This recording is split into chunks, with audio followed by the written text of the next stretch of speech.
안녕하세요. 저는 30년간 국세청에서 근무하며 수많은 가정의 세금 문제를 직접 다뤄온 세무사 김민석입니다. 그리고 오늘 드릴 말씀은 아마 많은 분들이 전혀 몰랐을, 하지만 앞으로는 절대 모르고 넘기면 안 되는 이야기입니다. 바로 가족끼리 돈을 줘도 이제는 세금 폭탄 맞을 수 있다는 사실입니다. 예전에는 부모님이 자녀에게 돈을 주거나 형제끼리 급히 생활비를 빌려주는 일이 그냥 가족 간 정으로 여겨졌죠. 하지만 2025년 5월부터는 이런 가족 간 금전 거래조차도 국세청의 빅데이터와 AI 알고리즘에 포착되면 정식 세무조사 대상이 될 수 있습니다. 제가 최근에 상담한 한 사례, 아들이 전세자금 5천만 원을 어머니에게 받았다가 사전 증여로 간주돼 과태료와 세금까지 부과된 적도 있습니다. 이게 실화냐고요? 네. 이제는 누구라도 예외가 아닙니다. 이 영상 보시는 분들 중에서도 가족이니까 그냥 도와준 거지 설마 그게 문제가 되겠어? 하시는 분들 많을 겁니다. 하지만 지금은 국가가 세수 부족으로 가장 가까운 가족 관계까지도 세무 시야에 들어오고 있는 상황입니다. 그래서 오늘은 세무조사를 피하려면 어떤 서류를 챙겨야 하는지, 증여세 없이 도울 수 있는 안전한 한도는 어디까지인지, 그리고 지금부터라도 꼭 실천해야 할 3가지 습관까지 차근차근 알려드리겠습니다. 먼저 제가 직접 상담했던 아주 현실적인 3가지 사례를 알려드리겠습니다. 아마 듣다 보면 이거 우리 집 얘기 같은데 하실 수도 있을 겁니다. 경기도 안양에 사시는 62세 박은자 씨. 전세금 7천만 원 줬다가 증여세 폭탄 맞았어요. 안양에서 35년 넘게 살아온 박은자 어르신, 아들이 결혼하면서 전세 보증금 7천만 원을 도와줬습니다. 어머니 입장에서는 그냥 도움이었죠. 차용증도 없고 상환 약속도 구두로만 했다고 합니다. 그런데 몇 달 뒤 국세청으로부터 고액 자금 이동 내역 확인 통보가 날아왔고 결국 사전 증여로 인정돼 1,040만 원의 증여세와 10% 가산세까지 부과됐습니다. 박은자 씨의 말. 이 돈이 세금으로 나갈 줄 알았으면 그냥 전세 보증금 대출 받게 할 걸 그랬어요. 사례 2. 부산 동래구에 사시는 68세 정춘식 씨. 딸 이름으로 만든 통장이 발목을 잡을 줄은 몰랐습니다. 부산 동래구의 정춘식 어르신, 딸이 직장을 옮기며 수입이 줄었다고 하니 딸 명의로 통장을 만들고 매달 100만 원씩 입금해 주셨어요. 자식 걱정에 그냥 해준 일이었습니다.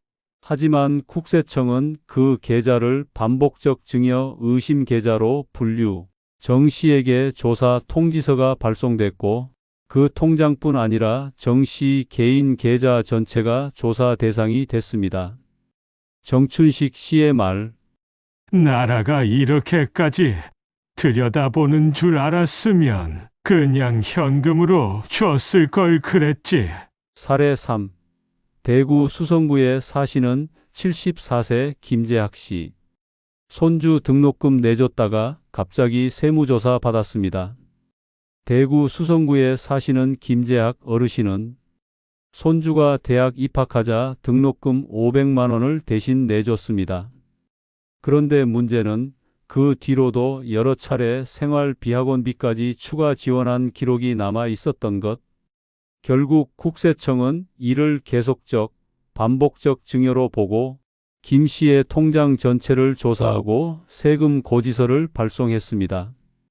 김재학 씨의 말.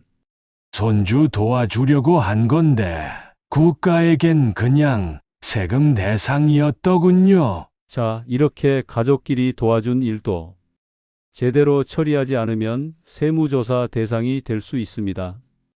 앞서 말씀드린 사례들을 통해 가족 간 금전 거래도 세무조사의 대상이 될 수 있다는 점을 확인하셨을 겁니다. 그렇다면 왜 2025년부터 이러한 변화가 생겼을까요? 1. 고령화와 세수 부족 세금 정책의 새로운 방향.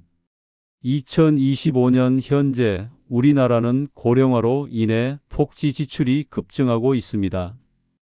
이에 따라 정부는 세수 확보를 위해 증여세 및 상속세의 과세 기준을 강화하고 있습니다. 2.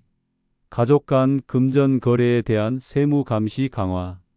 과거에는 가족 간 금전 거래에 대해 비교적 관대했지만 2025년부터는 가족 간 거래도 철저히 모니터링하고 있습니다. 특히 금융기관 간 데이터 공유 확대로 인해 고액의 금전 이동은 자동으로 국세청에 보고됩니다. 3. 증여세 과세 기준 및 신고 절차의 변화. 2025년부터는 증여세 과세 기준이 강화되어 소액의 금전 거래라도 증여로 간주될 수 있는 범위가 확대되었습니다. 또한 증여세 신고 절차도 간소화되어 국세청이 보다 쉽게 증여 여부를 판단할 수 있게 되었습니다. 이러한 변화는 단순히 법령의 개정이 아니라 우리 사회의 세금 정책 방향이 근본적으로 바뀌고 있다는 신호입니다. 따라서 가족 간 금전 거래도 철저한 계획과 준비가 필요합니다. 자, 그럼 이제 정말 중요한 이야기입니다. 도와주고 싶다는 마음 절대 잘못이 아닙니다. 하지만 방법만 잘 써도 세금 없이, 조사 없이 안전하게 도울 수 있습니다. 제가 실제로 안내 드리는 가장 효과적인 방법 3가지, 그리고 실제 상담 사례까지 함께 알려드리겠습니다. 방법 1. 차용증을 작성하고 이자와 상환 내역을 남긴다. 실천 팁. A4 용지라도 좋으니 직접 손으로 쓰거나 인쇄된 양식 사용합니다. 작성일, 대여일, 금액, 상환 계획, 이자 조건 명시합니다. 가능하다면 공증까지 진행하면 안전성 극대화됩니다. 이자도 매년 2에서 3% 수준으로 계좌 이체 기록 남기기. 실제 사례 인천 계양구에 사시는 65세 송정자 씨. 딸 결혼 자금으로 3천만 원을 빌려준 송정자 씨는 처음엔 증여세 걱정이 있었지만 차용증을 작성하고 매년 2% 이자를 계좌 이체로 지급받은 내역을 남겼습니다. 몇 년 후 세무조사 대상에 올랐지만 모든 거래가 금전대차로 인정되어 세금 부과 없이 깔끔하게 마무리되었습니다. 방법 2. 비과세 증여 한도를 적극 활용한다. 실천 팁.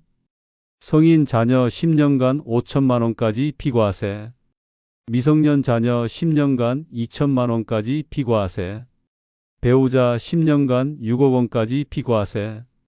손주나 기타 친척 10년간 1천만 원까지 비과세. 실제 사례 서울 강서구 사시는 71세 정희섭 씨. 손주에게 학원비 명목으로 돈을 주다가 매년 1천만 원 이하로 나누어 지급하고 이체명에도 손주 교육비, 증여라고 정확히 기재. 이후 상담 시 문제없음 판정. 중요한 건 누적 금액과 출처를 명확히 남기는 것입니다. 방법 3. 생활비나 교육비는 직접 지급으로 처리한다. 실천 팁. 현금 지급보다 대학 등록금, 병원비 등은 직접 납부. 생활비 용도로 애매하게 이체하면 조사 대상 되기 쉬움. 카드 대납 또는 병원, 학원 계좌로 직접 이체하면 국세청에서도 사회통념상 인정되는 비용으로 간주. 실제 사례 대전 유성구에 사시는 67세 김정선 씨. 손주의 병원비 200만 원을 손주 통장으로 주지 않고 병원 계좌로 직접 이체한 내역을 남겼습니다. 이 경우 국세청 질의응답에도 증여로 보기 어렵다고 명시되어 있어 정당한 생활비 지원으로 인정됐습니다. 정리해 보겠습니다.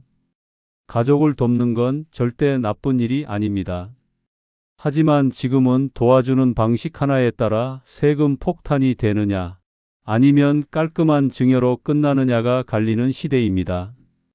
차용증을 쓰고 이자까지 거래로 남기고 비과세 한도를 똑똑하게 활용하고 생활비는 직접 지급으로 안전하게 처리하면 누구나 걱정 없이 가족을 도울 수 있습니다.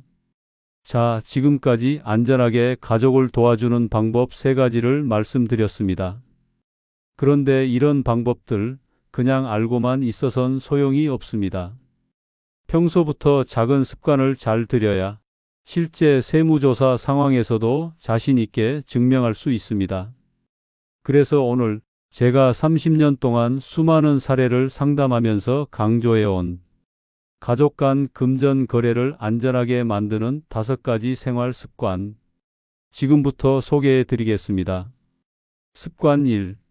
돈을 줄 땐 꼭 용도 메모를 남긴다. 이체할 때 통장에 그냥 이체라고 쓰지 마시고요. 5월 손주 교육비, 전세 보증금, 차용금처럼 이유를 남기는 것만으로도 증거가 됩니다.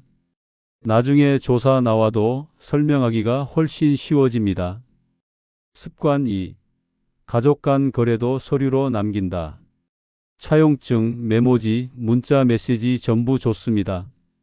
요즘은 카톡으로만 얘기해도 캡처해서 보관하면 충분히 거래 의도 증명 자료가 될 수 있습니다. 습관 3. 큰 금액은 되도록 나눠서 이체한다.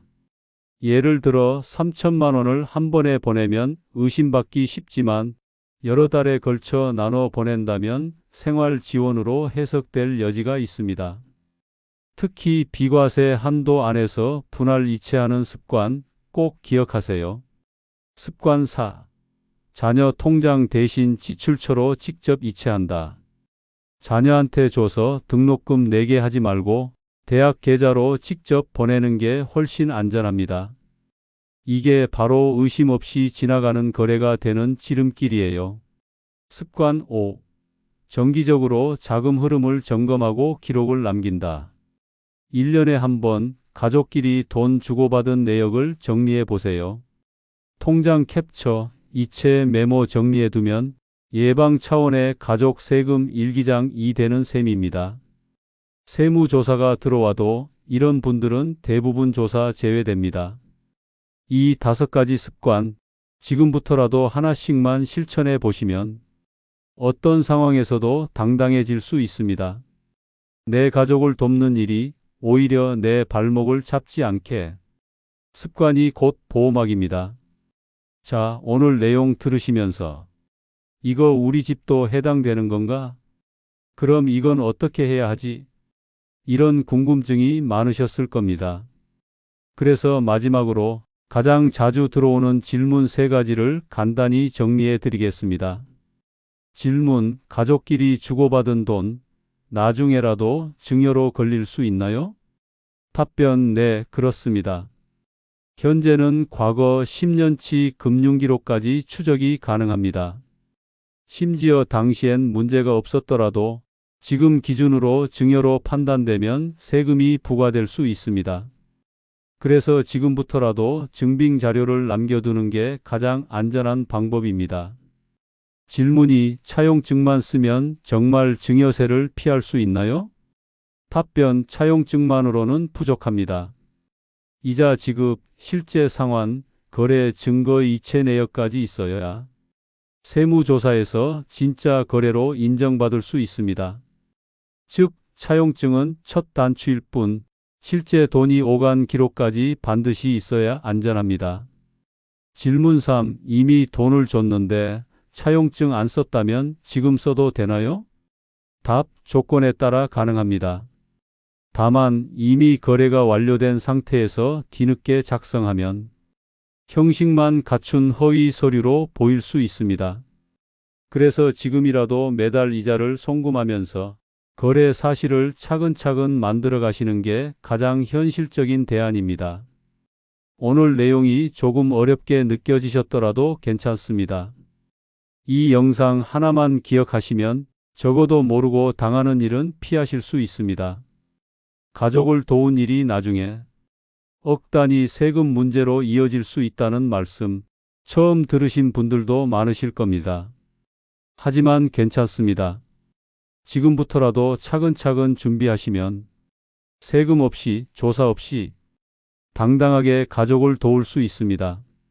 오늘 영상에서 알려드린 차용증 작성, 비과세 한도 활용, 직접 지급과 기록 습관, 이 세 가지만 기억하셔도 불필요한 세금은 충분히 피하실 수 있습니다. 혹시 영상을 보시면서 우리 집은 이런 경우 괜찮을까? 예전에 줬던 돈도 문제 될까? 이런 궁금증 생기셨다면 댓글로 질문 남겨주세요. 제가 최대한 쉽게 정확하게 답변 드리겠습니다. 그리고 앞으로도 세금 폭탄 피하는 꿀팁, 상속증여 실전 전략, 세무조사 안 걸리는 방법까지 더 깊이 있는 정보 받아보고 싶으시다면 구독과 좋아요, 그리고 알림 설정까지 꼭 부탁드립니다.